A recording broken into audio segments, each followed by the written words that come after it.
오늘 저와 여러분들이 보네프의 행위와 존재에서의 존재론적 시도에 대해서 우리가 공부를 하려고 합니다. 제가 이 책 제목을 제가 쓴 글에는 제일 위에 제목에는 존재와 행위라고 이렇게 거꾸로 써놨네요. 바로 보네프는 행위와 존재라고 하는 제목으로 자신의 글을 썼는데, 저는 이렇게 좀 위에 잘못되어 있는 것을 여러분들이 이렇게 좀 다시 손을 봐주시기 바랍니다. 아마 어쩌면은 보네프의 글들 중에서 행위와 존재를 진짜 고심하면서 읽으시는 분들은 우리 대한민국에서 몇 명 안 되실 겁니다. 교수님들이나 이쪽 전공하시는 분들도 이 책은 잘 안 읽습니다. 일단 너무 어려워요. 그리고 번역으로서 보는 것도 어려울 뿐더러 이 번역이 아닌 원래 독일어를 잘하는 사람이 독일어를 보더라도 내용이 참 어렵습니다. 그래서 대부분 별로 잘 접근하지를 않는데, 그래서 여러분들께서는 이 보네프의 제일 어찌 보면은 어려운 글이고, 그가 자신으로서는 꽤 중요하게 생각하기도 했지만은 나중에 뒤에 어딘선가 회수를 한 것을 보니까는 이게 여러분들 아신 것처럼 본인이 24살 때 쓴 거 아닙니까? 24살이면 지금 우리 뭐 신학대학원이나 여기에서 이제 아니죠.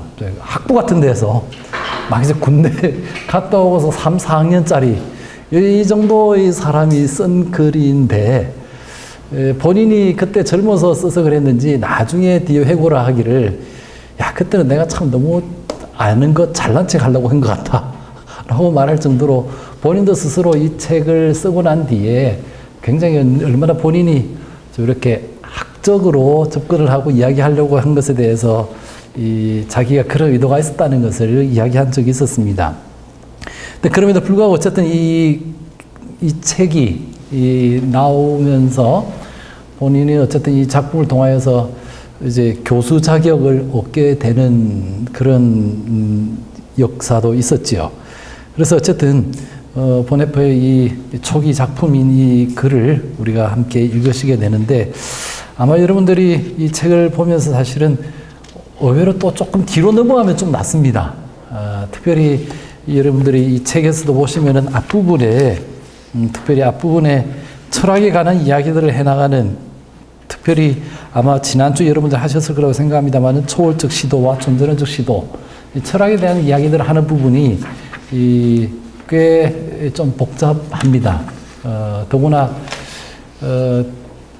보네프가 당시에 이 철학을 공부를 나름대로 했겠지만은, 또 어떤 면에서는 오늘 우리가 보게 될 대목들도 가만히 제가 좀 살펴보니까는 한 사람의 특정인의 책에서 나온 내용들을 나름대로 그냥 계속해서 정리해서 썼기 때문에 이렇게 어떤 면에서는 본인이 좀 크게 듬직하게 이렇게 이해를 하면서 넘어갔다는 생각이 좀 들었습니다. 그래서 아마 여러분들이 읽으시면서도 어찌 보면은 여러분들 읽으시다가 이 24살짜리가 쓴 거 보면서 이게 이해가 안 되면 기분은 굉장히 나쁘시고 속상할 수 있으신데, 그건 너무 어려서 써서 뭐라 그럴까요? 좀 이렇게 좀 사람들을 좀 편하게 글을 쓰지 못했던 때에 그 어려움으로 그냥 두셔도 될 것 같고, 아무튼 여러분들이 이걸 읽으시면서 내용이 이해가 안 된다고 해서 스스로 자괴감에 빠지실 이유는 전혀 없을 것 같습니다. 아무튼 그런 점들을 좀 생각을 하시면서 보시면 좋겠습니다. 어쨌든 사설이 좀 길었고요. 오늘 저와 여러분들은 이제 존재론적 시도에 대한 내용들을, 특별히 후설의 현상학과 그 다음에 막 쉘러의 현상학에 대한 이야기까지를 하는 것이 오늘 제가 맡은 부분입니다. 그래서 제가 써온 글을 좀 읽으면서 이제 중간에 조금 보충해서 설명하면서 진행하도록 하겠습니다. 신학적 방법론과 철학. 이 앞부분은 제가 이제 이 행위와 존재라고 하는 책을 두고서 나타난 이 글 전체에 대해서 우리가 어떻게 이해해야 될지에 대해서 한번 여러분들께 먼저 소개를 드리는 내용입니다. 보네프의 교수 자격 논문인 행위와 존재는 신학의 방법론적 문제를 다루고 있습니다. 보네프는 변증법적 신학자들과 더불어서 자유주의 신학에 반대합니다. 특별히 하나님의 계시는 모든 인간적인 사유, 인간적인 생각, 인간적인 사상의 시도의 노력에 대한 위기, 하나님이 계시는 인간의 모든 그 생각이나 사상에 대한 위기로 경험될 수밖에 없다는 점을 분명히 했습니다. 바르트와 더불어서 시작되었던 그때 변증법적 신학의 그 다른 이름이 위기의 신학이었습니다. 그러니까 하나님은 우리 인간들이 만나질 때 위기로 만나질 수밖에 없다는 것이었죠. 그래서 하나님이 계시는 모든 인간적 사유의 노래는 위기로 제시될 수밖에 없다는 점을 분명히 하고 있습니다. 그런 점에서 보네프는 칼바르트의 하나님의 말씀의 신학과 뜻을 같이 했습니다. 하지만 바르트가 하나님 말씀의 신학, 위기의 신학, 변증법적 신학을 주창함에 있어서 신학을 철학으로부터 완전히 분리시켜야 한다고 생각했던 것과는 달리, 물론 그렇다고 해서 바르트에게서도 특정한 철학적 방법론 자체가 전제되어 있지 않다고 말할 수는 없을 것입니다. 보네프의 판단에 따르면 초기 바르트가 플라톤적이고 신칸트주의적인 사상을 따르고 있다고 보았지만은 그건 아마 여러분들이 지난 앞 시간에 보셨을 초월론적 시도에서 아마 내용들 일반적으로 보셨을 겁니다. 이제 그때 그 플라톤 또는 신칸트주의 사상을 유형을 바르트가 따르고 있다고 보네프는 판단하고 있었는데, 초기 바르트가 그런 플라톤적이고 신칸트주의적인 사상을 따르고 있다고 보았지만은, 그러나 바르트가 철학을 신학적 방법론에 적극적으로 개입시키지 않았던 것은 그의 교회 교의학에서 프로레고메나라고 하는 부분을 하나님의 말씀론으로 대체했던 부분에서 확인이 되는 바입니다. 일반적으로 그 조직신학이나 교의학을 쓸 때에 그 제일 앞에 서론에 준하는 프로레고메나, 프로레고메나가 서론이라는 뜻이거든요. 선. 그 부분들은 대체로 사람들이 신학에 갑자기 팍 데려오면 사람들이 쇼크 먹을까봐 대체로 철학적인 이야기들을 합니다. 아니면 인간에 대한 일반적인 이야기들, 인간은 원래 이런 존재지 않습니까? 이렇게 이야기하다가 그러다가 서서히 이렇게 신학으로 끌고 가야 된다고 생각하고, 대체로 모든 프로레고메나가 그런 식으로 구성되어 있어서 앞에 신학 전에 철학들을 이야기를 많이 하는데, 바르트 같은 경우는 교회학에서 자신은 교회학을 쓸 때에 그런 방법은 필요 없다. 처음부터 바로 하나님의 말씀부터 시작하면 된다라고 생각하기 때문에 그는 하나님의 말씀에 대한 이야기를 바로 서론에서, 그러니까 남들은 본론에서 이야기할 걸 미리 서론에서 바로 시작을 해버렸던 겁니다. 그런 점에서 본다면은 다른 사람들과 달리 바르트 같은 경우에는 굉장히 철학 자체를 교의학 자체에 끌어들이는 것을 굉장히 싫어했던 것은 분명합니다. 그런 점에서 아까 앞에 말씀드렸던 것처럼 바르트는 신학을 철학으로 또 완전히 분리시켜야 된다고 생각했던 것과 달리, 밑으로 쭉 내려와서요, 보네프는 보편적인 철학적 사유 방식을 신학적 방법론의 규명에서 포기할 수 없다고 보았습니다.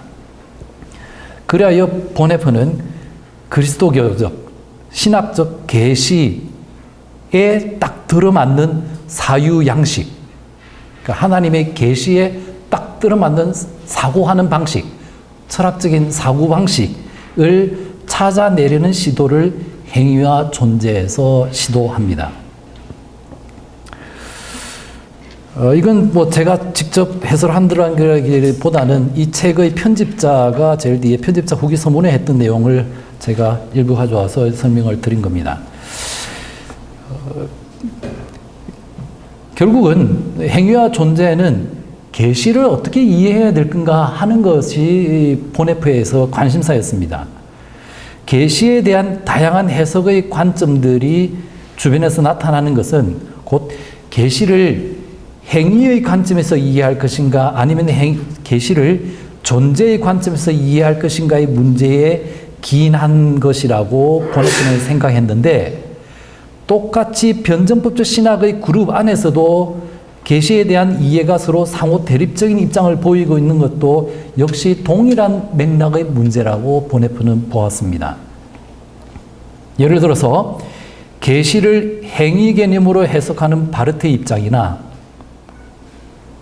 또는 그와 반대로 계시를 존재 개념으로 해석하는 풀트만의 입장의 대립, 그 둘이 보네프가 변증법적 신학의 그룹 안에서 함께 보고 있었는데 이 입장의 대립을 통합시켜서 넘어서려는 것이 보네프의 의도였는데 그것은 곧 교회를 중심으로 계시를 해석할 때 가능하다고 보았던 겁니다.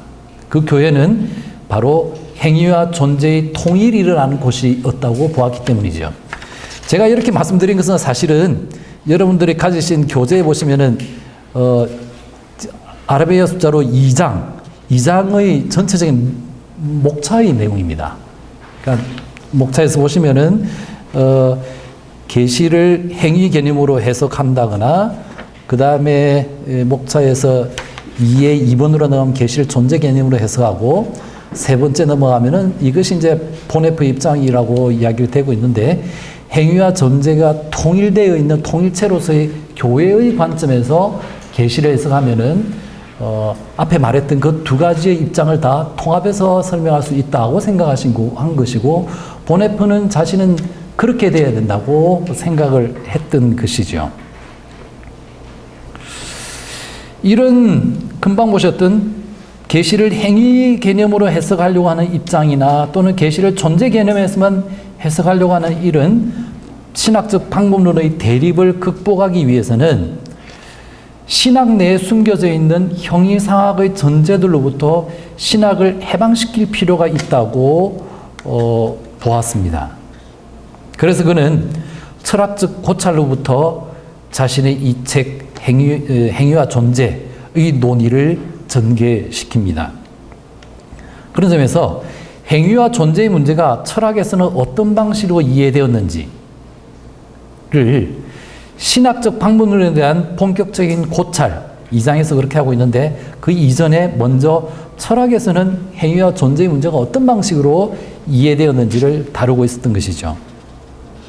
철학사를 인식론적으로 고찰한 보네프는 행위와 존재라는 개념을 중심으로 철학적 시도들을 양분화시켰습니다.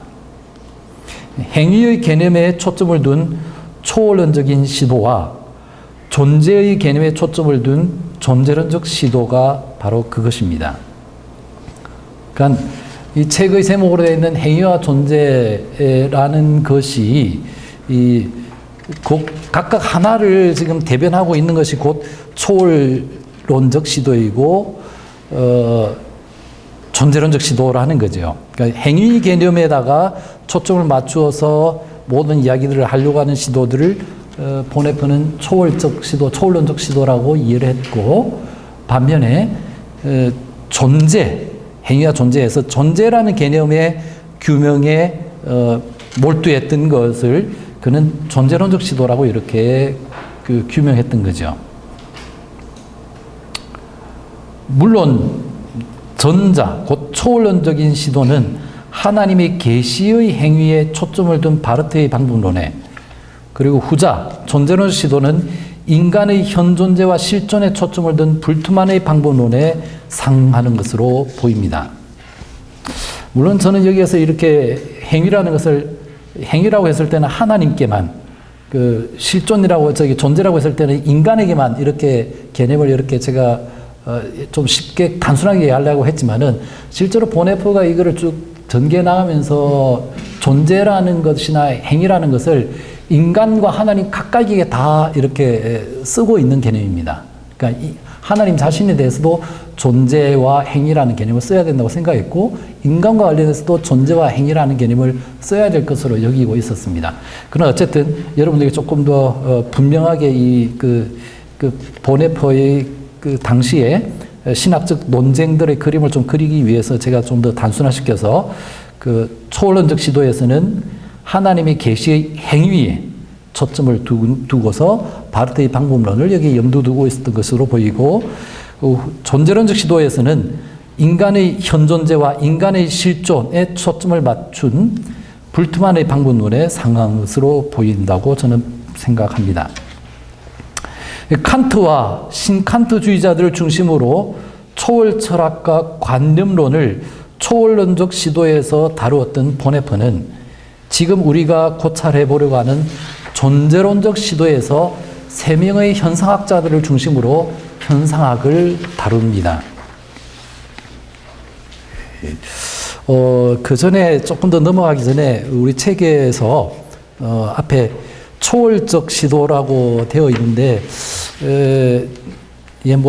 번역이 사실은 조금 어려운 면이 있긴 한데, 철학적으로는 요즘 와서 특별히 철학 쪽에 계신 분들이 특별히 칸트 철학에서부터 이 용어들이 나오는데, 그것을 했던 분들이 예전과 달리 이 부분은 초월론적이라고 번역을 하자. 그래야만이 초월적이라고 이야기하는 거와 좀 달리 구분될 수 있겠다 싶어서 이렇게 붙이고 있어서 저는 초월론적이라고 이렇게 붙였습니다. 여기 표기상으로 조금 다릅니다. 트랜센덴탈이라고 했을 때는 다 초월론적, 그러니까 어떤 그 철학적인 입장을 시도의 유형을 말하려고 할 때 그렇게 하고, 초월적 하면은 그냥 뛰어넘어 버리는 거거든요. 그랬을 때는 독일어로 했던 트랜센덴트로 그냥 씁니다. 그래서 여기서는 트랜센덴탈이기 때문에 그래서 초월론적 시도라고 이렇게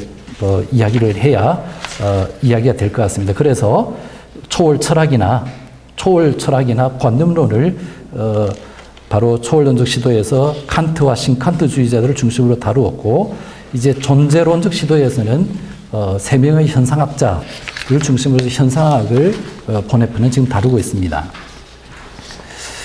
신칸트주의와 그리고 관념론에 효과적으로 대응하기 위해서 보네프는 존재유비 프로그램을 주장했던 예수의 신부인 프르지바라가 쓴 현상학의 세 방향들의 도움을 받아서 에드문드 후설, 막스 쉘러, 마틴 하이데거의 현상학을 존재론적 시도로 다루고 있습니다. 여러분들이 책에도 그게 내용이 나와 있는데요. 그래서 보시면은 이게 각주가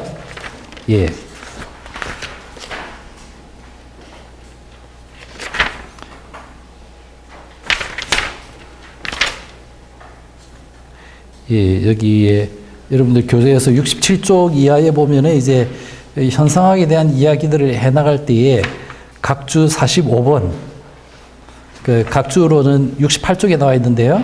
68쪽에 보시면은 위에 작은 글씨로 되어 있는 각주의 45번에 보시면은 보네프는 프리자바르의 드라이 리퉁인데요, 페놀로묵이라는 책을 여기서 다루고 있다라고 이렇게 여기서 밝히고 있는 것처럼, 여기에 소개되고 있는 세 사람들이 결국 이 프리자바르라는 이 사람이 썼던 요 책에서의 세 방향에서의 대표자 한 명씩을 골라서 이 책에 지금 소개를 하고 있는 겁니다.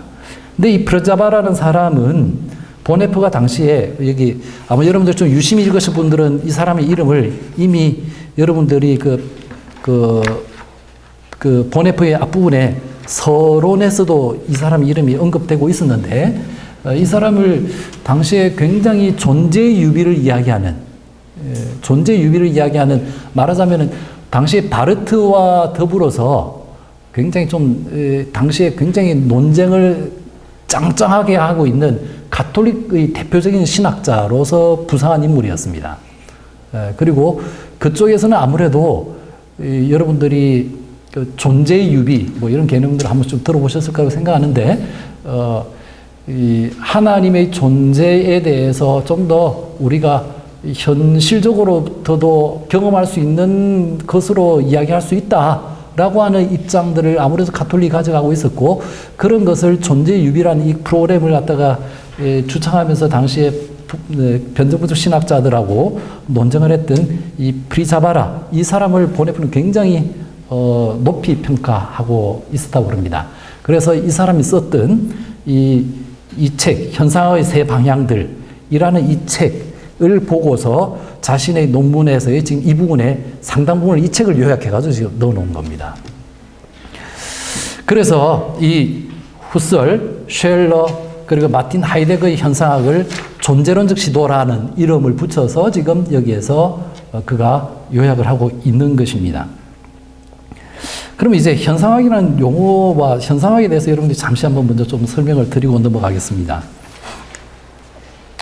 현상학이라는 용어는 칸트에서의 현상에 대한 용어나 더구나 헤겔의 정신현상학 등에서 보이는 것처럼 철학적 용어로 이미 사용되고 있었고, 특별히 19세기 말에는 일반 학계나 심지어는 자연과학계에서도 이 현상학이라는 말을 아주 쉽게 사용하고 있었습니다.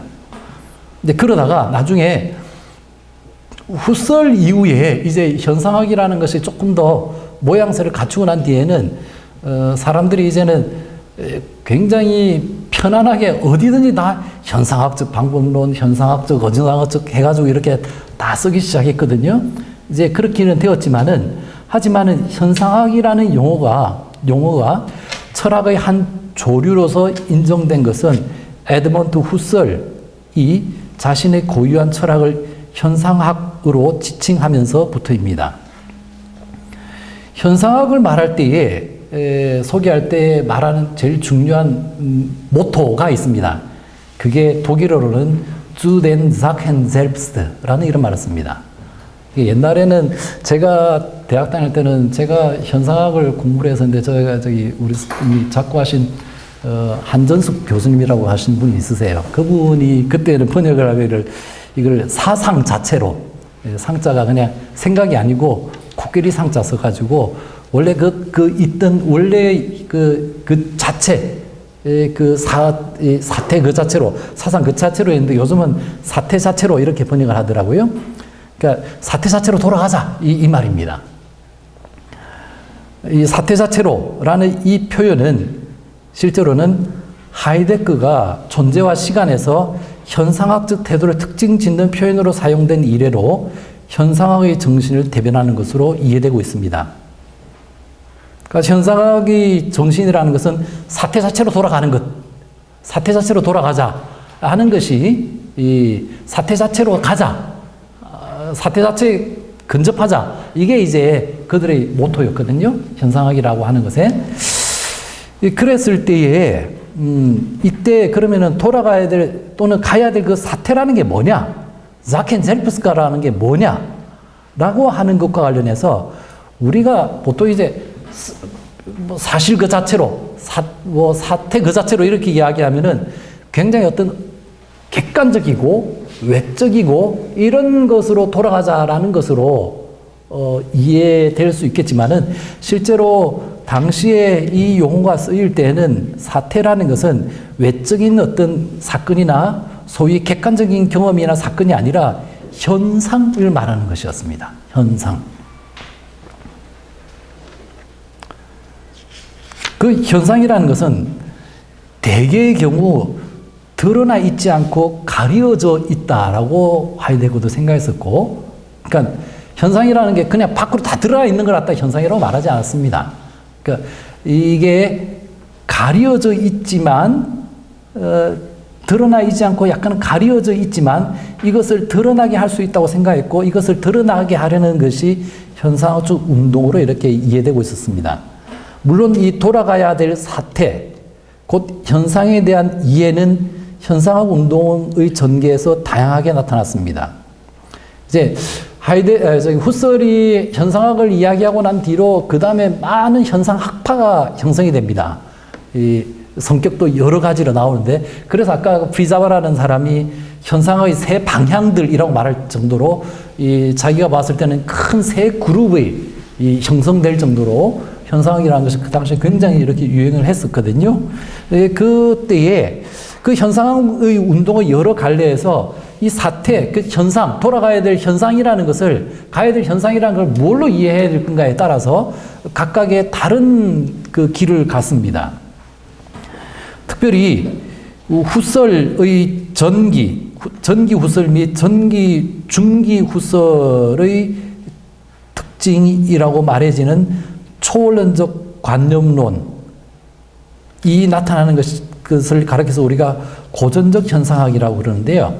이때 돌아가야 될 그 사태라는 것은 순수 의식, 그러니까 의식입니다. 인간의 의식 중에서 굉장히 순수한 의식. 뭔가 다른 것에서 그냥 섣불리 믿고 이러는 것이 아니라 자기가 가진 아주 순수한 의식, 그리고 초원론적인 주관, 바로 여기가 가야 될 사태라고 여겼습니다. 이게 이제 초기, 중기에서의 후설의 고전적 현상학에서는 바로 그것이라고 이야기를 했었고요. 이때는 이른바 오늘 보네포도 계속 그런 이야기를 하고 있습니다만은, 그리고 실제로 본인도 그런 이야기를 합니다만은, 관념론의 형태를 띠게 됩니다. 이때는. 그래서 초월적 관념론이라고 이렇게 이름을 붙이기도 하는데, 초월론적 관념론의 형태를 띈 고전적 현상학에서는 순수 의식이 바로 돌아가야 될 사태였고, 그러다가 후설의 후기로 가면은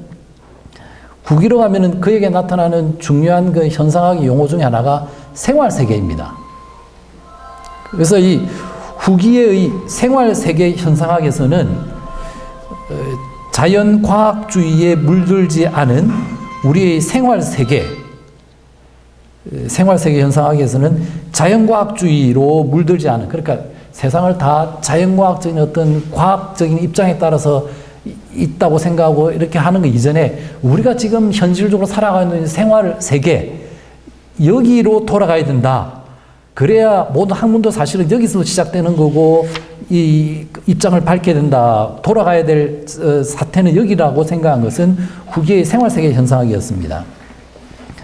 그리고 그러다가 이제 후설의 그 후계자였고, 후설을 이어받아서 후설을 또 뛰어넘었던 마틴 하이데거의 경우에는 그의 현상학을 대체로 실존적 현상학이라고 부릅니다.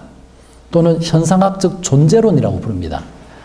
이 하이데거의 현상학, 실존적 현상학에서는 가야 될 사태라는 것을 무엇으로 이해했냐면은 실존으로서의 인간인 현존재의 존재 양식이 바로 돌아가야 될 사태라고 보았던 겁니다. 이제 그거는 이제 다음 주에 여러분들이 다음번에 아마 하이데거를 공부하시면서 보시게 될 텐데, 현존재의 존재 양식으로 해서 뭐 불안하다, 시간 안에서 불안이라든지 이런 것들, 그 안으로 인간이 다시 되돌아가야 된다라고 하는 것이 하이데거의 이 현상학이었습니다.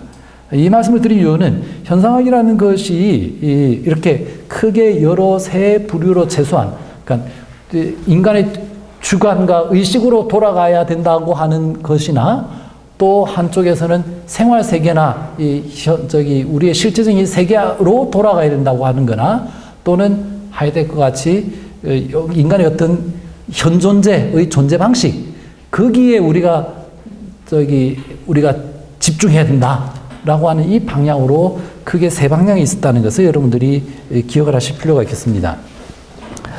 보네퍼가 도움을 받은 브리지바라도 이런 현상학적 운동의 다양성을 금방 앞에 설명드린 것과는 조금은 다르지만 유사하게 후설, 쉘러, 하이데거라는 이 세 사람을 중심으로 현상학의 세 가지 방향성으로 규정해 두었으며, 보네퍼는 이 입장에 따라서 이 세 사람의 현상학을 존재론적 관점에서 소개합니다.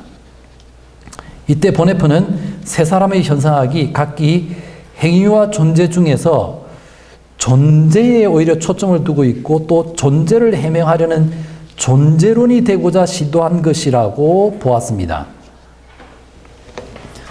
그리고 보네퍼는 후설과 쉘러의 현상학은 존재론으로서, 그러나 존재 자체의 물음을 제대로 해명하지 못해서 완전하지 않았다고 여겼던 반면에, 하이데거의 현상학에 와서는 존재론의 모습이 제대로 갖추어졌다는 평가에 도달합니다. 이게 이제 존재론에서의 큰 그림, 존재론 시도에서 보네퍼가 이야기하려는 큰 그림입니다. 그러니까 현상학 중에서 후설과 쉘러를 먼저 소개하는데, 두 사람이 이 현상학을 통해서 뭔가 존재론적인 시도를 하려고 했지만 제대로 안 된 것 같다고 여겼고, 반면에 하이데거는 그래도 그나마 존재론적 시도를 제대로 해나갔다라고 여겼던 거죠.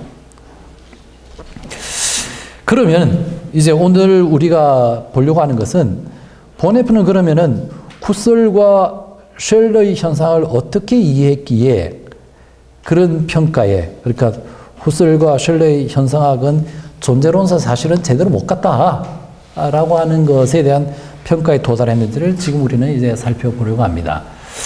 어찌 본다면은 아까 제가 큰 앞부분에서 말씀드린 것에 따라서 본다면은 여러분들이 더 주목해서 보셔야 될 사람은 어찌 보면 하이데거입니다.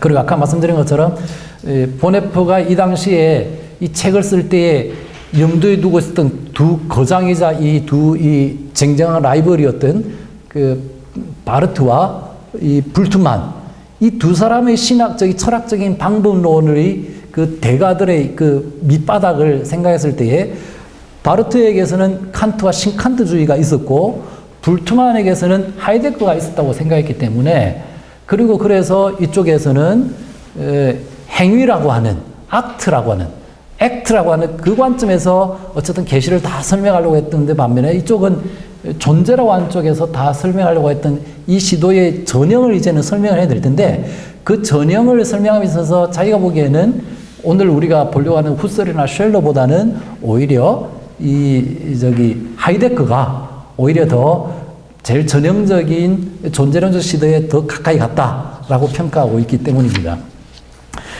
그래서 여러분들이 오늘 들으신 건 별로 중요시 안 여기게 들으셔도 됩니다.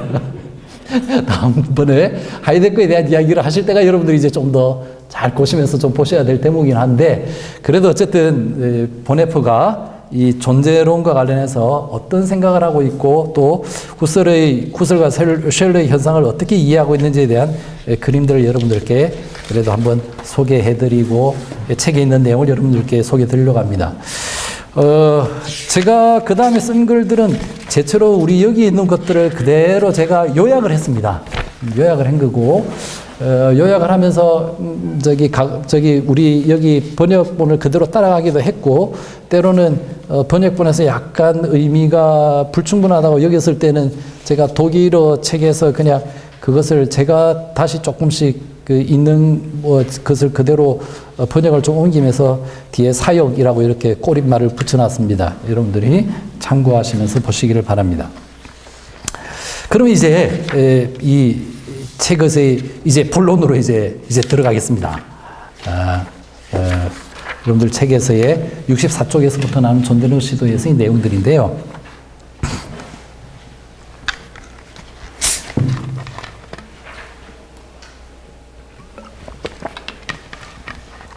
먼저 보네퍼는 본인이 존재론이라는 것을 생각했을 때 뭘 생각하고 있었는지에 대한 생각을, 존재론의 정의 또는 존재론의 과세에 대해서 그가 생각하고 있는 것을 여기에서 먼저 이야기하고 있어서 그 부분을 여러분들께 소개를 드리려고 합니다. 관념론과 초월 철학, 칸트의 초월 철학을 중심으로 초월론적 시도를 고찰한 보네퍼는 이제 존재론적 시도에 대한 고찰로 이어갑니다. 보네프에 따르면은 행위에 주안점을 둔 초월론적 시도에 대한 고찰은 존재에 주안점을 둔 존재론적 고찰로 옮겨가기 마련이라고 보았습니다. 그는 이렇게 말하고 있죠. 행위는 존재를 지시한다.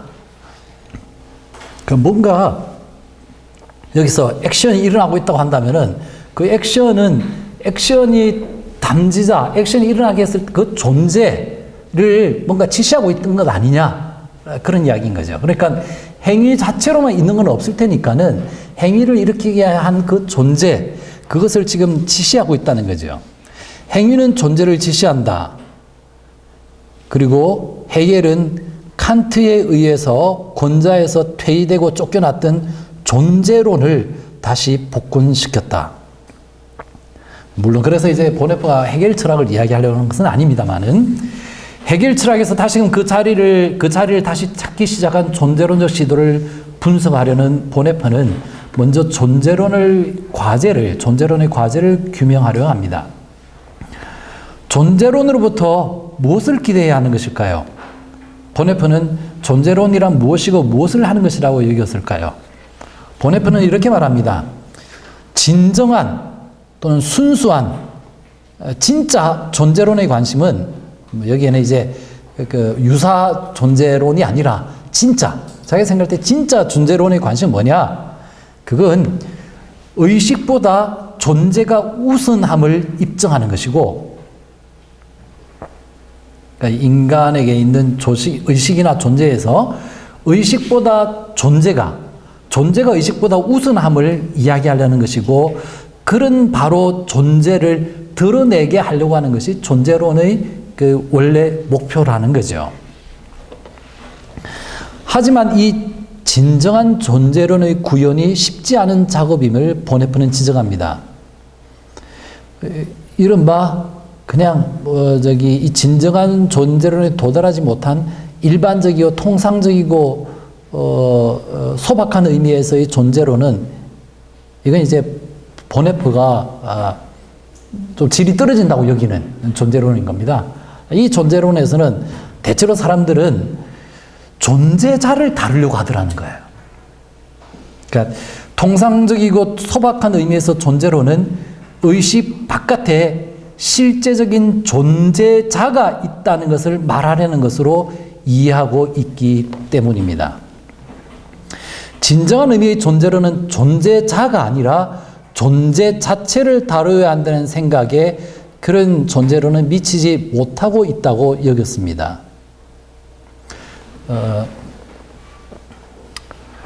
지금 예를 들어서 여기 있는 물병 자체는 존재자입니다. 각각이 다 존재자입니다.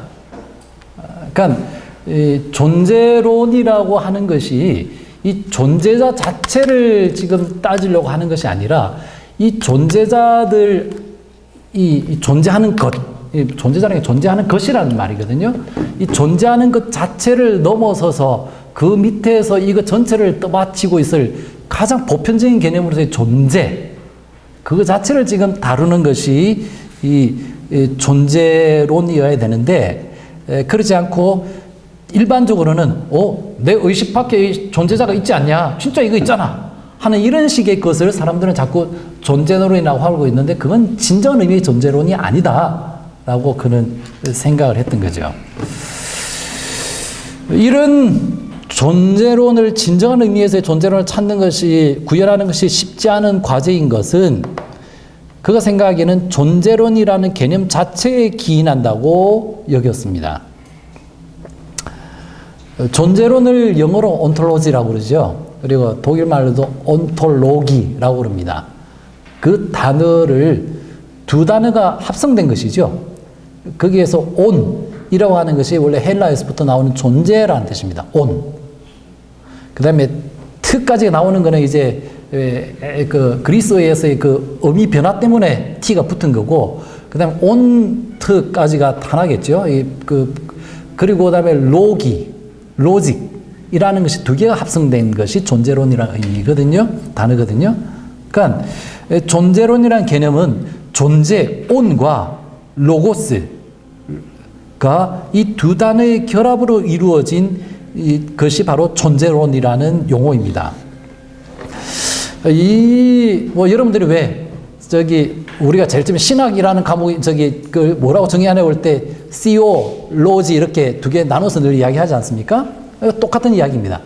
신학이라는 것이 신학, 시오로지 이렇게 나눠야 되는 것처럼, 원래 온톨로지라는 말도 온하고 로지 이 두 개가 합성인데, 여기서 이 온과 로지를 이야기하는 로직을 이야기하는 이 로고스, 이 두 개가 이 존재론이라는 개념 안에 이미 합성이 되어 있는 거죠.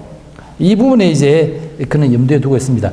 근데 그래서 여러분들이 혹시 집에서 이 책을 읽어오신 분들은 계속해서 로고스라는 말이 나오는데, 그걸 책에서는 일부분에서 로고스라고 번역하고 일부분에서는 말씀이라고 번역했는데, 말씀이라고 번역하는 것은 우리 그 요한복음에서 로고스를 말씀으로 번역한 것에서 이렇게 한 것 같은데 그렇게 번역하면 좀 오해의 소지가 있는 것 같아요. 그래서 여기서는 말씀으로 저는 하지 않고 전부 다 로고스 그대로 쓰든가 아니면은 이성이나 그러니까 우리가 시올로지 할 때 로지 학적인 논리성 이론성 이걸 말하려고 하는 것이거든요. 그래서 이 로고스라고 하는 의미로 여러분들이 이해를 하셔야 되겠습니다. 그래서 이 글에서 로고스는 인간의 로고스 또는 사고, 의식작용, 인식작용, 이성 등의 의미로 이해하셔야 될 것 같습니다. 아무튼 온톨로지, 존재론이라는 이 용어 자체가 존재와 로고스라는 이 두 단어의 결합으로 이루어졌는데 이 온톨로지라는 이 온톨로기, 존재론의 단어 안에는 두 가지 동등한 힘을 가진 두 개가 서로 싸우고 있다는 겁니다. 온과 로고스의 싸움이라는 거죠. 존재와 로고스. 존재라는 것은 자유롭거든요. 스스로에게서 언제나 자유롭게 있는 그 존재와 인식적인 늘 체계화를 시도하는 인간의 정신적인 그 사고, 사상의 시도, 이 두 개가 서로가 늘 힘겨루기에 직면해 있다는 겁니다. 사실은 우리가 여기 존재자에 대해서 이야기하려고 하면 쉬워요.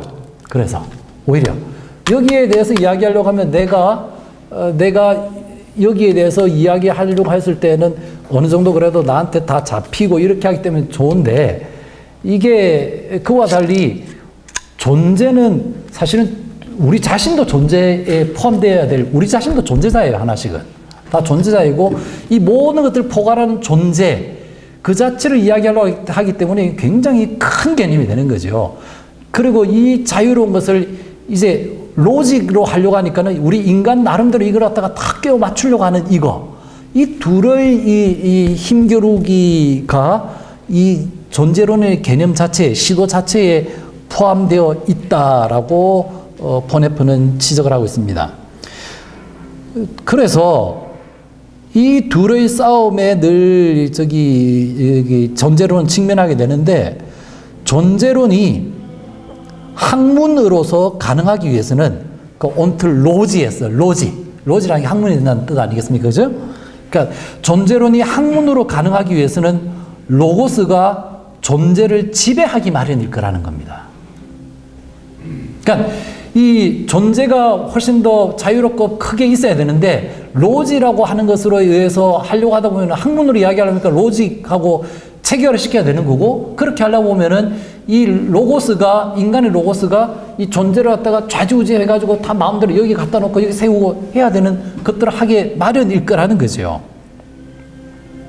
사실 이거는 이제 우리가 신학이라는 용어에도 그래서 마찬가지로 늘 그런 어려움들을 겪고 있습니다. 하나님에 대해서 세오스와 로직의 싸움에서도 마찬가지 이야기인 거죠. 그걸 여러분들 좀 대입해서 상상을 하시면 좋을 것 같습니다. 어쨌든 존재론이라는 것도 그래서 존재론이 학문으로 가능하기 위해서는 로고스가 존재를 지배하기 마련입니다. 근데 만약에 반면에 아니야 로고스가 우리는 그러면 안 되지 하면서 나의 권리 주장을 내가 포기한다고 한다면은 보네프가 보기에 그건 아마 속임수나 써야 가능할 걸이라고 이렇게 보네프는 굉장히 좀 시니컬하게 보고 있었는데 만약에 그게 속임수가 아니라고 한다면은 로고스가 내가 어떻게 감히 존재를 내가 다 지배해버려 그냥 내가 이렇게 내 권리 주장을 포기할게 라고 한다면은 인간 의식은 곧 내재성의 체계화를 포기해야 될 텐데 그렇게 되면은 이것이 도대체 가능한 일이 되겠는지에 대해서 보네프는 의심을 제기합니다. 그러니까 안 될 거라 이거죠. 결국 의식의 사유에 의해서 존재를 포착하려는 존재론에서는 결국 존재가 아닌 존재자가 다루어지기 마련이라는 겁니다. 사고된 존재, 그러니까 우리의 생각 안에 들어온 존재예요. 내가 생각해가지고 어떻게 규정한 사고된 존재로서의 존재는 존재하는 객체로 남게 된다는 거죠. 존재하는 객체라는 말이 존재자라는 의미예요. 그죠? 내가 존재라는 것을 내가 접근해보면 해가지고 존재를 요런 거야 라고 딱 해보면 그 이미 존재자가 되어버리거든요. 그건 우리가 하나님에 대해서도 마찬가지겠죠. 하나님에 대해서 하나님 이러는 분이야 라고 탁 규정을 해버리면은 이미 그분은 하나님이 안 되는 것과 마찬가지인 거예요.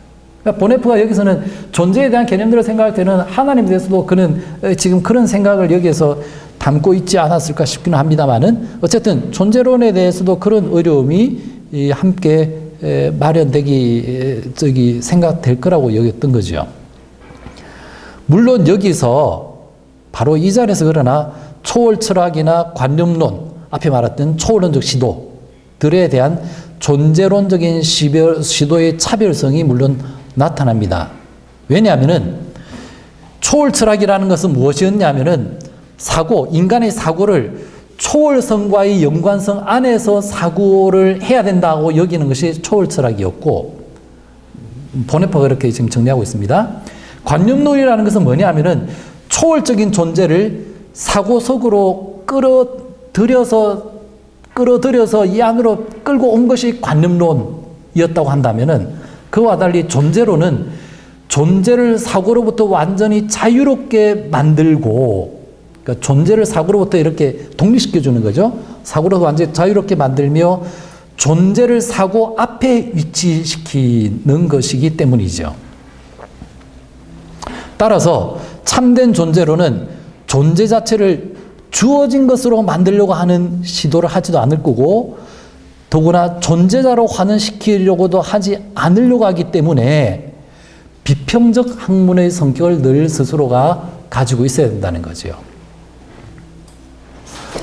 저도 제가 맡은 부분을 쭉 하면서 답답해가지고 앞에도 읽어보고 뒤에도 읽어보고 왔다 갔다 하면서 저도 이거를 처음부터 끝까지 제대로 공부를 안 해보고서 이 부분을 여러분들 소개하려고 하니까 참 답답하더라고요. 아마 어쩌면은 여러분들은 나중에 그 퍼즐 맞추기 하듯이 지금 이제 보네퍼가 저때 저런 소리 해놓은 게 나중에 저 소리 하려고 하는 거구나 하는 것들을 기억할 정도로 오늘 공부들을 여러분들 하시면 될 것 같습니다. 나중에 아까 말씀드린 그 뒤에 가서 이제 신학 계시 자체를 어떻게 그런 식으로 어떤 방식으로 이해할 건가 하는 것에 대한 비슷한 모델을 철학에서 이제 자기는 찾으려고 한 것이었으니까요. 그런 점들 정도로 생각하시면서 좀 큰 그림을 나중에 생각하시면서 지금 이 부분을 여러분들이 이런 내용들을 이야기하고 있구나 정도만 기억하시면 될 것 같습니다.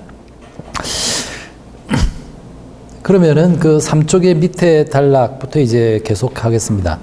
결국 참된 존재론에 도달하기 위해서는 사고가 인간의 생각과 의식이 존재 속에서 지향되고 폐기되어야 하며 인간의 의식작용, 인식작용, 로고스는 창조자의 능력을 마치 자기 것인 양 이렇게 가지려고 하는 시도를 이제는 포기해야 된다라고 보네퍼는 말합니다. 그래야만은 존재의 자유가 침해되지 않을 것이라고 보았기 때문입니다. 존재와의 관계에서 인간의 로고스는 이제 자발성이 아니라 여러분들 칸트 배우셨을 때 나왔죠? 이 인간의 자발성이 아니라 수용적인 태도를 취해야 되고 창조적인 사고가 아니라 순수 직관의 태도를 취해야 된다는 겁니다.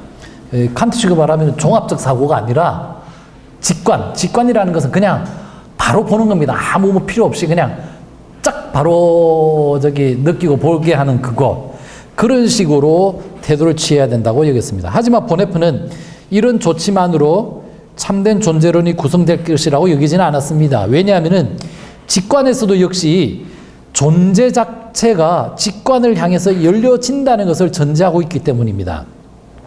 사고든 직관이든 그것이 대상에 대해서 무매개적으로 대립적으로 마주서는 곳에서는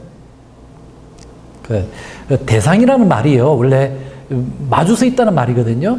독일어에서 대상을 게겐슈타한트라고 이야기하는데 그게 게겐이라는 것이 마주서 이렇게 제가 여기 있는 목사님과 함께 딱 마주서 있으면은 여기 서 있는 것처럼 그 대상이라는 자체가 마주서 있다는 뜻이에요. 누군가에 대해서. 마찬가지로 사고와 직관이 대상에 대해서 무매개적으로 서로 대립적으로 마주서 있는 곳에서는 사고가 항상 다시금 존재 안에서 지향되어야 하는 참된 존재론이 성립되지 않기 때문이라고 여겼습니다. 그러니까 존재론에서는 어쨌든 끊임없이 존재가 우위를 차지해야 되는데, 쉽게 말하면 지금 이런 모델로 직관을 한다 하더라도 그래봤자 둘이가 맞짱 뜨지 않겠냐 이 말인 거예요. 그렇게 되면은 참된 존재론은 구현은 안 될 거다라고 하는 것이었죠. 그 인간 정신의 체계화에, 그러니까 인간의 정신은 체계화라고 하는 말은 여러분들 앞에 칸트 하실 때 그런 양호들을 좀 들었는지 기억나시는지 모르겠습니다. 칸트식에 말하면 종합화라고 할 수 있습니다. 계속 뭔가 인간은 막 긁어 모아가지고 이렇게 막 인간의 의식이라는 것은 막 줄을 세우고 맞춰가지고 깨어 맞추는 이런 능력들을 가지거든요. 인간 정신의 체계화에 의존하여 존재 자체를 탐구하려는 기존의 일반적인 체계적 존재론은 참된 존재론의 이상에 미치지 못한다는 점을 보네프는 지적합니다. 기존의 철저하지 못한 소박한 체계적 존재론은 우리가 순수 존재를 의식 초월적으로 직관해야 되며 또 그렇게 할 수 있다고 주장하고 있습니다. 이 소박한 존재론에서는 우리가 순수 존재를, 의식을 초월해 있는 순수 존재를 의식 초월적으로 직관해야 되며 그렇게 할 수 있다고 주장합니다. 마치 플라톤식으로 말하면 인간은 이데아를 이미 직관했으며 그것을 직관하고 있는데 지금 기억 속에서 가지고 있기 때문에 이 기억 속에서 순수 존재를 다시금 간파하고 직관할 수 있는 능력을 갖추고 있다고 생각하고 있는 것이죠. 이런 식의 존재론이 철학이나 신학에서도 맥락을 유지하고 있지만 이런 류의 존재론을 보네프는 철저하지 못한 소박한 체계적 존재론이라고 평가합니다. 아까 어쩌면은 그 가톨릭식의 그런 그 존재 유비론적인 모델들도 여기에 때로는 속하기도 합니다. 그러니까 인간이 이 자신의 순수 존재를, 인간이 의식 초월 쪽으로 있는 순수 존재를 우리가 바로 직관할 수 있다라고 하는 이런 식의 생각들을 말입니다. 어쨌든 보네프는 이런 체계적 존재론의 유형을 더욱 자세하게 설명하기 위해서 프리자바라의 해석에 준해서 3명의 현상학을 소개하고 분석합니다. 이제 후설의 현상학을 함께 보겠습니다. 보네프는 먼저 후설의 현상학을 소개하고 있는데요. 현상학이 존재론을 궁극적으로 추구하고 있다고 보았던 보네프는 후설의 현상학이 본래의 그 목적에 제대로 도달하는지 분석하려고 합니다. 이를 위해서 보네프는 후설의 현상학을 소개하고 분석하고 있습니다. 후설에게서 현상학이라는 것은 순수 의식의 현상에 관한 학문입니다. 그러니까 순수 의식에 주어진 현상, 그것이 아까 그 사태 자체로 말했을 때 후설에게서는 돌아가야 될, 직면해야 될, 가야 될 그 사태인 거죠. 순수 의식에 주어진 현상. 따라서 현상학은 의식에 주어진 현상들만 탐구의 대상으로 삼으면서 그 이외의 것에 대해서는 판단 중지를 합니다. 이래하여 실존이라고 하는 것은 처음부터 괄호석에 넣어집니다. 실존, 존재. 바로 후설이 제일 먼저 처음에 하는 것이 이제 이 현상학을 시작하기 위해서 하는 것이 판단 중지, 자연적 태도. 그러니까 우리가 평소에 저건 원래 있어, 과학적으로 있어 하는 그런 생각들을 일단은 다 탁 멈춰놓고 자기 안으로 들어가야 되는 생각하거든요. 그러다 보니까는 뭔가 실존한다 이런 생각들 자체도 일단은 잠시 괄호 쳐두고 판단 중지를 해야 된다고 여깁니다. 그래서 그러다 보니까 처음부터 실존의 문제는 처음부터 괄호석에 넣어집니다. 그 결과 보네프가 생각하기에는 후셀에게서 본질과 실제 사이에 틈이 벌어진다고 생각했습니다. 이 본질과 실제 또는 본질과 실존, 이 책에서 계속해서 이제 실존이라는 말을 이제 하이데거에 가서는 이제 뚜렷하게 우리가 실존 철학적인 의미에서 실존으로 이해를 하셔야 되는데 앞부분에서 실존이라고 되어 있을 때에는 오히려 실제라는 의미로 여러분들이 이해를 하셔도 될 것 같습니다. 왜냐하면은 이 본질과 실제의 관계를 이야기할 때는 주로 이렇게 이야기를 하거든요. 뭔가 여기에 마이크라고 하는 실제는 지금 여기 있습니다. 이거는 실제예요. 근데 마이크의 본질은 꼭 이것만이 마이크가 아니죠. 생각하고 있는 뭔가 본질이 있는 겁니다. 그 본질은 가능적 실제예요. 마이크라고 하는 그 본질은. 그래서 이 실제는 어떻게 본다면은 현실적 본질이에요. 그러니까 본질과 실제 사이에서는 이게 지금 실제이고 실존으로 있는 것이라고 한다면은 그와 달리 본질이라고 하는 것은 이것들을 늘 이 실존 자체를 넘어서 있으면서 각각 하나하나를 대기하는 그것이거든요. 그래서 후설이 처음에 현상으로 시작할 때 순수 가장 그 엄밀한 학문의 철학으로서 시작할 게 뭐냐라고 했을 때 지금 다 밖에 있다고 생각하는 이런 것들에 대해서 네가 그냥 그대로 받아들이고 믿지 말고 그건 괄호 쳐놓고 뭔가 다시 돌아가 보자라고 하는 것이었거든요. 그러다 보니까는 실존의 문제는 처음부터 괄호 속에 넣다 보니까는 본질과 실제 사이에서 틈이 벌어집니다. 행위, 곧 의식은 항상 대상을 지향하기 때문에 이게 후설에서 나오는 좀 어려운 용어인데 지금 뭐 다 설명하기는 좀 어려울 것 같고 이런 용어를 쓴다는 것만 기억하고 계십시오. 의식이라는 것은 항상 대상을 지향합니다. 뭔가 늘 의식이라는 것은 그냥 그대로 있으려고 하지 않고 뭔가 늘 언제나 의식을 하려고 한다는 거죠. 그래서 그 결과 의식은 항상 무엇에 관한 의식이 됩니다. 이때 이 의식을 하고 있는 작용으로서의 그것을 노에시스라고 부릅니다. 그러니까 지금 의식을 하려고 하는 이 작용으로서의 의식 주관과 관련된 이 작용을 노에시스라고 부르고 의식에 의해서 내가 거기에 대해 이제 저거 뭐야 말하고 해가지고 뭔가 의미가 딱 형성되어 있는 그 대상을 노에마라고 부릅니다. 사실은 이 노에시스와 노에마 이 전체가 이제 후설이 생각했을 때의 현상이에요. 이게 진짜 순수한 의식 속에서 만나지는 진짜의 뭐라 그럴까요?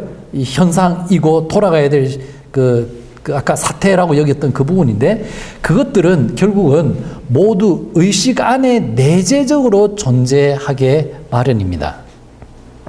이런 점을 이해하기 위해서 보네프는 후설의 초월론적 의식에 주어진 것이라는 개념에 주목해야 된다고 지적합니다. 어떤 대상에 대한 인식이 의식 안에서 일어나기 위해서는 단지 어떤 것이 단적인 직관에서 주어지는 방식으로 일어나지는 않습니다. 이 주어진 것에 대한 인식이 일어나기 위해서는 현상학적 환원 또는 형상적 환원이 필요합니다. 현상의 방법론을 이야기할 때 환원이라고 하는 것이 중요하거든요. 레둑지원이라고 이야기하는데 거꾸로 자꾸 돌아가야 된다는 거예요. 그래서 제일 먼저 이루는 것을 여기 형상이란 말은 본질과 같은 의미입니다. 그러니까 본질로 돌아가는 환원을 해야 된다는 거죠. 현상학적 환원이 필요합니다. 이때 이미 해석된 이른바 실제는 괄호쳐져야 됩니다. 다시 말해서 형상적 환원을 통해서 형상 곧 본질 앞에서 경험적이고 사실적인 것의 효력을 정지시켜야 된다는 거죠. 이건 이제 아까 잠시 말씀드린 판단 정지다, 그 다음에 괄호 안에 넣는다, 이렇게 하는 것이 이제 환원의 과정들의 한 요소인 거죠. 이런 환원을 통해서 다음과 같은 결과에 도달합니다. 더 이상 해석하지 않는 그래서 순수한 초원론적인 의식과 단적으로 주어진 상태에 있는 대상이 이제 서로에게 대립적으로 존재합니다. 이 부분도 제가 그 책에 나와 있는 거 조금 다르게 번역을 했습니다. 나중에 참조하십시오. 그러니까 지금 결국은 이런 현상학적인 그 환원에 의해서 제일 마지막에 도달하는 것은 무엇이냐라고 했을 때 본인이 생각했을 때는 보네프가 판단했을 때는 이제 순수한 초원론적 의식과 그 다음에 단적으로 주어진 이 대상이 둘이가 딱 마주서 가지고 대적하고 대립하고 있는 이 사태가 이제는 결국 남게 되었다는 거죠. 다시 말해서 현상학적 환원을 통해서 초월론적 의식과 대상이 서로 대립적으로 존재합니다. 이런 현상학적 또는 형상적 환원은 본질 직관을 통해서 다시 설명될 수 있습니다. 물론 현상학적 환원으로서의 본질 직관은 감각적 직관이 아니라 정신적 직관이지만 여전히 직관의 성격을 가집니다. 잠시 아까도 직관에 대해서 말씀을 드렸습니다만은 직관이라는 것은요, 여러분들이 굳이 따지고 생각하고 뭔가 막 이렇게 막 복잡하게 생각하지 않아도 딱 바로 그것을 알 수 있게 되는 작용이라는 의미거든요. 그러니까 이 직관이라는 말을 쓸 때는 이전에 여러분들이 칸트에 대해서 배우셨으면 칸트는 그걸 종합을 해내야 돼요. 뭐 여기 있는 거 여기에다가 갖다 붙이고 해가지고 이렇게 종합을 탁 해내야 되는 이 작용을 해야 뭔가 인식을 할 수 있는데 지금 후설은 그렇지 않고 여기 대상의 초월론적 의식이 저 대상에 대해서 바로 딱 직관을 해서 그 안에 있는 본질을 파악할 수 있다라고 생각하는 입장이었던 거죠. 그런 점에서 이 형상적 대상, 본질과 관련되어서 이제 파악된 그 형상적 대상도 대상인 것처럼 본질 직관도 직관이다. 따라서 본질 직관은 직관이며 정확한 의미에서의 바라봄이지 단순히 막연한 어떤 현재화가 아니다. 따라서 본질 직관은 원본적으로 주는 직관으로서 본질을 그 생생한 자체성에서 파악한다라고 보네프는 말합니다. 보네프는 후설의 형상적 환원, 곧 본질 직관에 이제 보네프의 평가가 여기에서 나타납니다. 그 보네프가 보기에 후설의 형상적 환원, 곧 본질 직관이라는 이 속에는 두 가지 모순되는 사상이 교차되고 있다고 보았습니다. 곧 하나는 초월론적 실제론과 순수 관념론, 이 두 가지 사상이 모순적으로 교차되고 있다고 보네프는 판단합니다. 사실 이 점에서 결국은 아까 초반에 말씀드린 것처럼 보네프가 보기에는 아마 이거는 좀 프리자바라의 해석을 그대로 받아들인 걸 겁니다. 이 보네프의 생각에는 후설이 진정한 존재론을 시도하는 건 실패했다. 왜? 초월적 실제론과 순수 관념론이 이 두 안에 막 섞여 있기 때문에 라고 생각했던 이유입니다. 그 이제 이 말을 하고 싶어서 이제 사실은 앞에 이야기를 했던 것일 겁니다. 두 사상이 모순적으로 교차하고 있다고 분석하고 평가합니다. 본질 직관이라는 개념 자체에는 직관하는 주체에 대해서 본질 직관을 한다고 그러면은 이 직관하는 주체가 여기 있지 않습니까? 주체에 대해서 그 주체에 의존하지 않고 그 자체적으로 머물고 있는 존재가 서로가 딱 마주서서 대립되어 있다는 사실이 전제되어 있는 거죠. 본질 직관한다고 그러면은 본질이 여기 딱 있고 내가 여기 직관하는 주관이 여기 있고 그와 달리 여기에 전혀 이 나의 그 주체로부터 의존하지 않고 그 자체로 머물고 있는 저기 존재가 딱 마주서 있다는 이 두 가지를 전제하고 있을 때만에 본질 직관이라는 말이 되는 거겠죠. 그런 점에서 직관하는 주체는 존재를 해석하거나 생산하지 않는 채로 존재 개념을 구성할 뿐일 겁니다. 이런 점에서 본질 직관은 주체에 의존하지 않고 그 자체로 머물고 있는 존재를 상정하는 초월적 실제론의 입장을 취하면서 모든 존재의 의식 내재성을 주장하는 입장에 반대하는 것으로 보입니다. 금방 말씀드린 것처럼 이제 주관에 대해서 이렇게 마주서 있는 대상을 이렇게 생각하고 있는 것 같으니까는 그러면 이제 그 실제론, 존재론적인 그 입장을 그대로 가져가는 것처럼 보인다 이거죠. 하지만 동시에 이 후설 자신의 원래적인 논지에 어긋나게도 그의 본질 직관에는 순수 관념론의 입장이 개입된다고 보네프는 판단합니다. 본질 직관이 초월적 실제론의 경향을 보이긴 해도 그 본질 직관은 의식이 마치 존재를 모사하듯이 못 산다는 거 사진 찍는다는 거 생각하시면 됩니다. 못 산다는 말은 그냥 내가 딱 여기 있는 그 보고서 그대로 스케치 하듯이 또는 두는 것을 갖다가 카메라로 뭐 핸드폰으로 카메라 착 찍듯이 이런 작용을 갖다가 모사한다는 이야기를 쓰거든요. 만약에 진짜 초월적 실전으로 간다면은 의식이 존재를 모사하듯이 그런 식으로 해야 되는 거라는 거죠. 그럼에도 불구하고 그가 보았을 때 후설은 형상을 관념화 속에서 모사의 방식으로 직관하는 것이 아니더라는 거죠. 오히려 그 본질 직관의 인식 과정은 창조적인 과정으로, 마치 지난번에 보셨던 칸트 비슷하게 창조적인 과정으로 대상을 그때마다 만들어내는 자발성의 활동으로 이해되어야 한다고 하는 거죠. 그렇다면 이 본질 직관은 오히려 순수 관념론의 형태가 되어버린 거죠.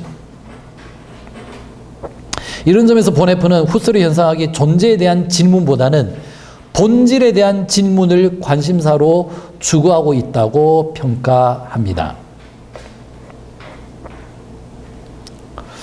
보네프는 후설의 현상학이 신학적 관점에서 특히 신론에 관해서 어떤 측정을 취하고 있는지를 또한 여기에서 설명하고 있습니다. 후설은 하나님의 초월성을 역시 괄호 안에 넣으라고 요구하는 것으로 시작하겠지만 그럼에도 불구하고 하나님에 관한 질문에 대한 논의의 여지를 남겨두었다고 평가합니다. 하나님의 특별한 초월적 양식에 부응하는 특별한 종류의 직관적인 하나님 진술이 가능하다고 인정했기 때문입니다. 아까 뭐 직관이라고 이야기했으니까요. 하나님의 어떤 초월적 존재 방식에 적합한 그 직관을 이 사람은 인정할 수 있을 테니까 그 직관적인 인술이 가능하다고 한다면은 하나님에 대해서 비록 먼저 하나님의 초월성 자체나 이런 거는 괄호에 넣어라고 말하겠지만 하나님에 관한 질문이나 하나님에 관한 논의에 대해서 여지를 남겨둘 수 있었을 거라는 거죠. 물론 그럼에도 불구하고 순수한 의식으로부터 출발해서 그 후설에게서의 출발점은 순수한 의식입니다. 그러니까 주관이에요. 순수한 의식으로서의 주관인데 이 주관으로 출발해서 절대자를 주어진 것으로 이해하면서 결국은 절대자를 다룰 가능성이 후설의 현상학에 열려 있다고 보네프는 보았기 때문에 후설의 현상학에서는 결국 자아, 즉 의식이 다시금 하나님의 자리에 서게 된다고 보네프는 평가합니다. 결국 후설에게서 존재는 인간의 로고스에 의해서 제압되어 버렸으며 저희 온톨로지 기억나십니까? 그죠? 그 존재는 인간의 로고스에 의해서 제압되어 버렸으며 그 결과 존재 개념이나 하나님 개념에 대한 순수한 파악에 이르지 못한다라고 보네프는 평가합니다. 보네프는 후설의 현상에 대해서 이렇게 요약적으로 제일 앞에 시작할 때 평가하고 있습니다. 간절하게 존재론을 목표점으로 삼고 있는 후설학파의 현상학은 아직도 어떤 방식으로는 관념론의 속박에 매여 있다. 사실은 이 그 평가는 제가 아까 잠시 말씀드렸던 것처럼 후설의 현상학을 평가할 때 그 전기와 중기는 그러니까 초반기에는 그의 현상학을 선험적 관념론, 초월적 관념론이라고 이렇게 평가를 합니다. 그래서 맞는 말입니다. 이 이야기 자체는. 어쨌든 이 후설학파의 현상학은 어떤 방식으로 관념론의 촉박에 매여 있다. 보네프의 평가는 후설의 현상학이 존재론을 지향하고 있었지만 존재론이 도달하지 못하고 실존으로서의 존재를 본질로 해소시키고 마는 관념론으로 퇴각하고 말았다는 겁니다.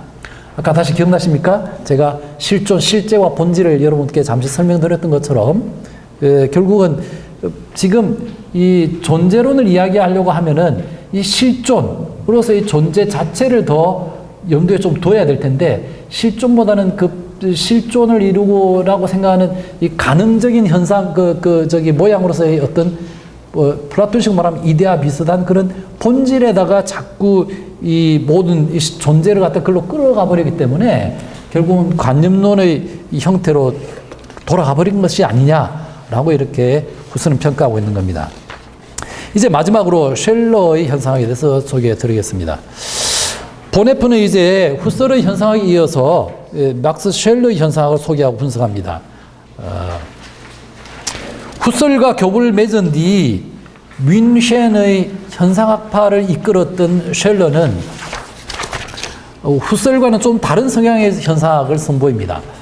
보네프가 보기에 후설보다는 쉘러의 현상학이 보다 존재론적인 특성에 더 가까이 접근했다고 보았습니다.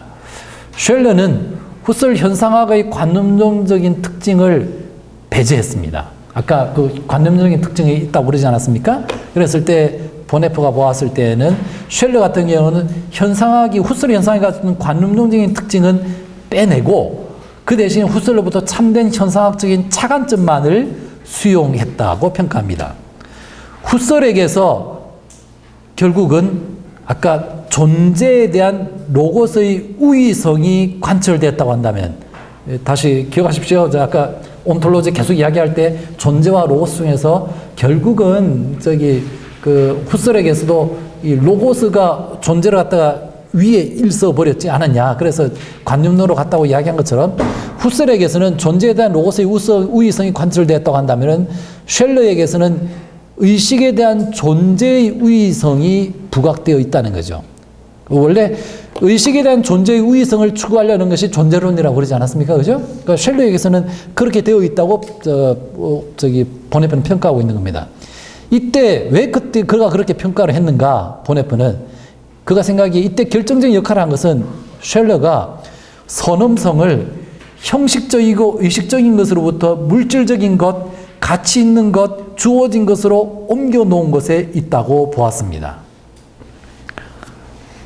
아까 우리가 주된 자켄 셀프스 이런 말을 썼는데 사태 자체로라고 했을 때 후설은 그 사태라는 것을 순수 의식과 순수 의식에서 구성되는 그 의식 대상으로서 노예마와 이 의식 안에 있는 모든 세계만을 갖다가 그 사태로 여겼거든요. 근데 쉘러는 그렇지 않고 그런 의식적인 것이 아니라 물질적이고 그 마테리얼한 것, 예를 들어 구체적이고 주어진 것, 또 더구나 그는 가치 있는 것으로 주어진 것, 이런 것에 진짜 그 사태가 그것이다라고 생각을 했고 그것으로 돌아가야 된다고 생각했기 때문에 결국은 그런 점에서 의식이 아니라 이 물질적인 것, 가치 있는 것, 주어진 것으로 옮겨갔기 때문에 의식에 대한 존재의 우위성이 부각되었다는 거죠. 막 쉘러는 주어진 것 자체가 무엇인지를 물으려고 한 사람이었고 이것이 원래 현상학적 시도라고 그는 이해했다고 보았습니다. 쉘러는 후설의 경우처럼 그 주어진 것의 가능성 일반에 대해서 물으려 하지 않았습니다. 이때 쉘러에게서는 의식 초월적인 존재가 철학함을 위한 필수적인 전제로 받아들여지고 있었다는 거죠. 그러니까 주어진 것 자체가 무엇인지를 이야기하려고 하는 것은 의식을 넘어서 있는 저 존재가 먼저 전제되어 있어야만이 그 주어진 것 자체가 무엇인지를 물을 생각을 하게 있는 거겠죠. 근데 반면에 후설은 그것을 사람들은 도대체 어떻게 이해할까 하면서 이 안으로 의식 안으로 돌아와고 넘어와 버렸거든요. 그러지 않고 쉘러는 의식 초월적인 존재를 철학의 필수적인 전제로 받아들여주고 있었기 때문에 주어진 것 자체가 무엇인지를 묻는 것이 현상학의 과제라고 여겼던 거죠. 그래서 쉘러는 삶의 총체성에서 가치 있게 주어진 것에 대한 직관, 그러니까 삶의 총체성 안에서 삶의 총체성이라는 말이 좀 어려운 말처럼 보이는데, 그러니까 우리의 모든 삶의 구석구석 안에서 가치 있게 주어진 그것을 직관하는 것이 현상의 과제다. 그래서 쉘러라고 하는 사람은 사실은 현상학자로서보다도 윤리학에서 더 많이 알려져 있는 사람입니다. 이 사람의 그 윤리학을 가치 윤리학이라고 그러거든요. 그게 실제로 이제 그 칸트의 윤리학하고는 완전히 정말 대비되는 것이긴 합니다. 칸트는 의무론이라고 이야기되는 모델로 가거든요. 그러니까 칸트는 그 구체적으로 가치 있는 것이 문제가 아니라 어떤 그 우리가 따라야 될 절대적인 법칙을 따라가는 것이어야 되고 그 법칙을 찾아가야 된다고 생각하고 그게 이른바 정언명령이라고 해가지고 그 법칙에 찾아가야 되기 기 때문에 그러려면은 이 형식적인 것에만 따지고 의식적인 것에만 따져야지 물질적으로 주어져 있는 우리 현실에서 주어진 이런 것에 대한 것은 관심 가지면 안 된다고 얘기했거든요. 반면에 거꾸로 이제 이 쉘러 같은 경우는 완전히 거꾸로 길을 간 거죠. 그러니까 이 삶의 총체성 안에서 생의 총체성 안에서 주어진 가치롭게 주어진 것들을 직관하는 것이 현상의 임무라고 여겼고 그래서 그는 그 종교 현상학이나 종교학이나 또는 윤리학에 대한 이야기들을 그래서 그는 계속 발전시켜 나갔습니다. 어쨌든 따라서 그는 가치들 속에서 자신을 내어주고 있는 존재 제가 내어주고 있는 것까지만 콧말을 썼습니다만은 사실은 쉘러가 생각할 때 아까 존재론에서 이 존재, 다뤄간 존재라는 게 뭐냐라고 했을 때 쉘러는 자기 자신을 존재가 내어주고 있어요. 어떤 형태로? 가치로서. 가치 있는 것으로서. 가치의 형태로서 자기 자신을 내어주고 있는 이 존재. 존재가 이렇게 하고 있기 때문에 이 존재가 실제로 우리가 경험하는 이 사람이 말하는 그 현상학적인 직관 안에서 늘 직관된다는 거죠. 그런 존재가 살아있는 그 모든 것 안에서 풍성하게 직관된다고 여겼습니다. 그때 아주 사소한 가치에서부터 시작해서 선, 거룩과 같은 종교적인 그런 신적인 그 종교적인 최고의 가치에 이르기까지 여러 다양한 가치로운 것들이 직관된다고 여겼습니다. 그때 이러한 가치들은 존재의 수로 이게 무슨 말이냐면요. 아까 그 존재라는 것은 스스로 있으면서 가치로운 것들을 계속 우리에게 자기 자신을 주고 있는 것이 존재이거든요. 그러면은 가치라는 건 뭐냐? 이 존재에 따라 붙어 다니는 거라는 거예요. 네? 그런 점에서 이러한 가치들은 존재의 수로, 즉 논리적으로 말한다면 의식에 종속되어 있지 않고 존재에 부차적으로 와서 부착되는 그런 것들로서 의식에 앞서는 우선성을 가진다는 겁니다. 우리가 보통은 이 이야기는 여러분들이 저 윤리학에 대한 이야기를 조금 아시면은 참고가 될 것 같습니다. 우리가 흔히 뭔가 가치롭다고 생각하는 것은 우리가 흔히는 보통 일반적으로는 그 가치는 내가 부여하는 것이라고 생각하게 되거든요. 저거 좋다. 나한테 마음에 든다. 저 가치 있다라고 했을 때 그러면은 그거는 의식에 의존되어 있는 거예요. 근데 쉘러는 그렇게 생각하지 않고 존재에 붙어 있는 거라고 생각했어요. 존재. 그래서 가치는 존재의 수로다. 존재가 스스로를 가치의 형태로서 가치 속에서 자신을 내어주고 있는 존재이기 때문에 그 존재를 우리가 현상학적으로 인식할 수 있다라고 한 것이 쉘러의 그 현상학의 방법이었다는 거죠. 보네프는 쉘러의 현상학이 어떤 그러면은 신학적 함의를 가지고 있는지를 분석합니다. 쉘러의 현상학에서는 존재의 우위성으로 인해 하나님의 의식 초월성이 보존되어 있다고 여겼습니다. 그래서 후설의 경우와는 달리 하나님과 자아가 하나로 합치되는 일은 발생하지 않는다고 보았습니다. 하지만 그럼에도 불구하고 쉘러의 현상학이 다음과 같은 두 가지 어려움에 봉착한다고 보네프는 비판적으로 평가합니다. 첫 번째 어려움은 쉘러가 실제를 정말 그가 어떻게 설정하고 있는가, 실제를 갖다가 이 사람은 진짜 어떻게 그걸 규정하고 있는가 하는 문제에 대해서 분명치 않다라고 하는 것이 이 사람의 평가입니다. 따라서 하나님의 십존에 대해서도 역시 어떻게 생각하고 있는가 하는 점에서 그가 어려움을 나타낸다는 거죠. 쉘러는 하나님의 현존재가 아니라 하나님 사상의 본질, 여기서도 현존재와 본질을 여러분들이 구분하셔야 됩니다. 그러니까 하나님의 현존재, 하나님의 실존, 하나님의 현존재가 아니라 본질을 연구 대상으로 삼았습니다. 또한 쉘러는 하나님의 실제에 대한 신앙이 종교적 현상에 주어졌다는 것을 하나님의 존재 증명으로 인정하지는 않으려고 했습니다. 실제로 이제 아까 말씀드린 것처럼 이 사람이 여기에서 이제 모습이 나타난다는 거죠. 하나님의 종교적 현상 안에서는 하나님에 대한 실제에 대한 신앙이 있다고 네가 인정했다면은 그러면 하나님의 존재 증명은 됐다고 말해야 될 거 아니냐라고 사람들은 물었더니 아니 그런 건 아니지. 왜냐하면은 이때는 후설의 길을 따라간다는 거죠. 실제에 대한 하나님의 실제에 대한 판단 중지를 요구했던 후설의 입장을 따라서 쉘러는 종교적인 근본 체험 바깥에서 하나님의 존재 증명을 해야 된다고 여겼던 겁니다. 그러니까 사람이 가지고 있는 자신의 어떤 일반적이고 자기가 주관적으로 할 수 있는 이런 체험들을 판단 중지하고 그 바깥에서 존재 증명을 해야 될 텐데 그래야 진짜 가능하지 않겠냐고 이야기했다는 거죠. 하지만 그것은 성공할 수 없는 시도인 것이죠.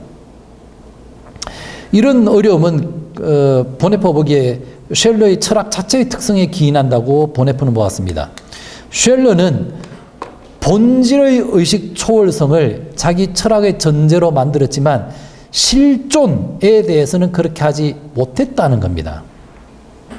그러니까 그 본질이 쉘러도 역시 마찬가지로 실존이 아니라 본질이 의식 초월적이다라는 것에만 생각을 하려고 했지 실존이 의식 초월적인 존재로서 있다는 것을 다루려고 하지 않았던 것이라는 거죠. 바로 그런 점에서 쉘러에게서도 역시 실제라고 하는 것이 실제라는 것이 존재 자체를 말할 때의 의미를 쓰려고 했던 거겠죠. 그걸 제대로 규명하지 못하고 있는 것 같다라는 것이 첫 번째 비판이었던 거고, 두 번째 어려움은 인간적 로고스와 존재의 관계 설정에서 나타납니다. 아까 계속 말씀드린 저기 온톨로지에서 로고스와 존재 이야기하지 않았습니까? 이제 그 쉘러에게서는 그 로고스에 해당되는 것은 가치 지각입니다. 가치를 아까 가치 있는 것을 갖다가 이렇게 지각하고 직관한다고 그러지 않았습니까? 그게 이제 직관하는 이 가치 직관으로서의 로고스와 존재의 설정, 관계 설정에서 나타난다고 얘기했습니다. 가치를 직관하는 자아와 의식 초월적인 존재가 서로 어떤 관계에 있다고 쉘러가 생각하고 있는지를 보네퍼는 분석합니다. 쉘러에게서는 로고스에 대한 존재의 우위성, 존재가 로고스보다 더 우위에 있다는 것이나 초월성이 확보되어 있는 것은 분명합니다. 하지만 이 초월성과 우위성이 끝까지 지켜지지 않는다고 보네퍼는 평가합니다. 직관하는 자아는 가치 지각을 통해서 전체 세계, 생명이 충만한 선함과 신성 자체를 자신 안으로 받아들일 수 있는 능력을 갖추고 있다고 평가했기 때문입니다. 또한 그 자아는 최고의 가치들을 직관할 수 있게 하는 능력을 갖추고 있으며 그런 점에서 스스로 하나님과 자기 자신을 이해할 능력을 갖추고 있다고 읽었습니다. 이렇게 된다면은 세계와 자아의 존재뿐만 아니라 하나님의 존재도 직관하는, 가치를 직관하는 이 자아의 인격 영역 안으로 들어와 버리게 된다는 거죠. 후설이 그렇게 된다면은 이게 쉘러는 더 심각해진다는 거죠. 후설이 하나님의 초월성에 아직 여지를 남겨놓았던 반면에 쉘러의 직관은 하나님 자체에까지 부당하게 손을 대버렸고 사랑 속에서 하나님께로 올라가서, 사랑이라는 것은 쉘러가 윤리학에서 이야기하는 굉장히 중요한 개념입니다. 그 사랑을 통해서 하나님께 접근할 수 있다는 거죠. 사랑 속에서 하나님께로 올라가서 하나님을 결국은 자신에게로 끌어내리는 일이 특히 쉘러의 마지막 저술 시기에 나타난다고 보네퍼는 평가합니다. 결국 그렇게 되면은 만물이 자아를 통해서 포괄되어 버리고 자아가 만물을 다 껴안아 버린다는 거죠. 그랬을 때 이 만물 속에는 하나님도 들어와 있으니까 결국은 하나님도 자아 안에 이렇게 감추어지고 들어와 버리게 되는 이런 일이 일어난다는 거죠. 결국 쉘러에게서 존재가 자아 안으로 해소되고 말았다고 보네퍼는 평가합니다. 이런 점에서 후설과 쉘러의 현상에 대한 종합적인 평가를 보네퍼가 내리는 것을 이제 결론적으로 소개를 드리려고 합니다. 후설이나 쉘러의 현상학에서 보인 부정적인 귀결은 현상학적 착상과 어울릴 수 없는 체계를 향한 의지에서 비롯된 것이라고 보네퍼는 평가합니다.